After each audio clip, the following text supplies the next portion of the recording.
Bonjour à tous et bienvenue dans un nouveau bolus.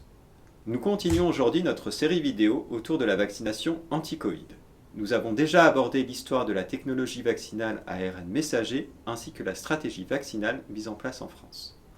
Dans ce nouveau bolus, nous vous proposons de revenir sur une polémique autour du vaccin Comirnaty commercialisé par les laboratoires Pfizer-BioNTech. En effet, vous avez probablement entendu via les médias que chaque flacon de ce vaccin contenait 5, 6, voire 7 doses vaccinales. Mais alors, combien y a-t-il réellement de doses dans ces flacons ?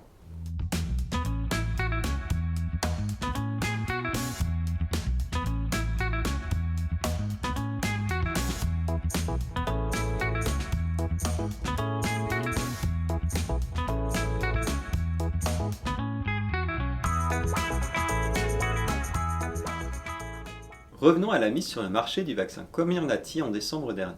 Chaque flacon était alors conçu pour vacciner 5 personnes selon l'AMM. Très rapidement après le début de la campagne vaccinale, des professionnels de santé ont signalé qu'une fois l'étape de dilution réalisée, il était possible de prélever une 6e dose dans un flacon censé en contenir 5. Comment est-ce possible ?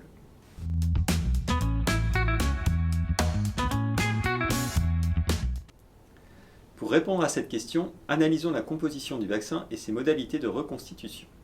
Un flacon de vaccin Comirnaty contient 0,45 ml de vaccin à diluer dans 1,8 ml de sérum salé isotonique.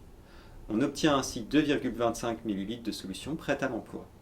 La dose à injecter étant de 0,30 ml par administration, il n'y aurait donc pas 5 ni 6, mais 7 doses et demie qui pourraient être utilisées avec un flacon de vaccin Comirnaty.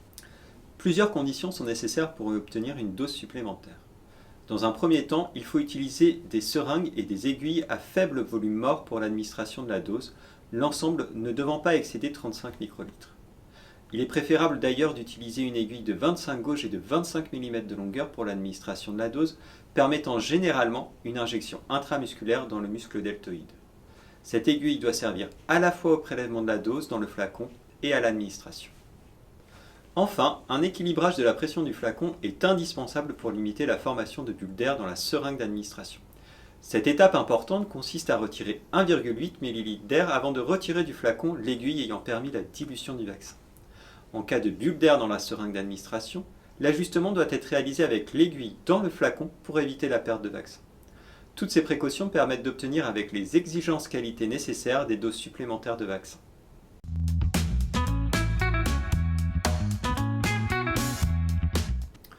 Ce volume supplémentaire de vaccin n'est pas une générosité des laboratoires Pfizer-BioNTech. La raison se trouve en partie dans les règles imposées par les autorités sanitaires qui exigent qu'un flacon multidose comme le vaccin Comirnaty contienne un peu plus de solution injectable que le nombre de doses indiquées dans le RCP. En effet, les laboratoires pharmaceutiques doivent prendre en compte les volumes de médicaments adhérents aux parois et ceux qui resteront dans les espaces morts de la seringue et de l'aiguille une fois l'administration réalisée. Ce volume excédentaire permet dans le cas du vaccin Comirnaty l'administration de doses supplémentaires à condition d'utiliser du matériel adéquat et de respecter les bonnes pratiques de préparation et d'administration des médicaments. Saisie du sujet, la FDA, l'Agence européenne du médicament et les laboratoires Pfizer-BioNTech ont officiellement validé l'utilisation de la 6e dose du vaccin Comirnaty au plus tard début janvier 2021.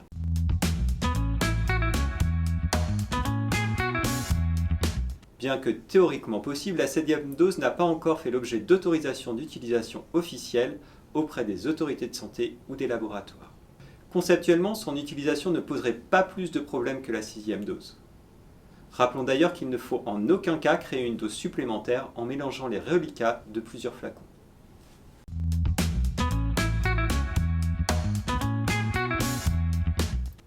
En théorie, cette 6e dose de vaccin permettrait de vacciner rapidement 20% de patients vulnérables en plus.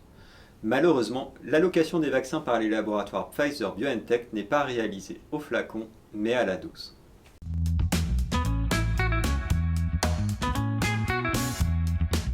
En conclusion, l'exigence de la pharmacopée en termes de marge d'erreur du remplissage des flacons multidoses et la qualité des matériels seringues et aiguilles permettent de prélever une 6e dose de vaccin Comirnaty. Ainsi, pour les flacons multidoses, si toutes les recommandations de bonne pratique en termes de reconstitution et de volume de prélèvement sont respectées, l'utilisation de doses surnuméraires de vaccins est possible et ne présente aucun risque de perte d'efficacité pour les patients. Dans notre prochaine vidéo, nous parlerons des points communs et des différences entre les vaccins des laboratoires Pfizer-BioNTech et Moderna. Merci d'avoir regardé cette vidéo et à bientôt pour l'administration d'un nouveau bolus.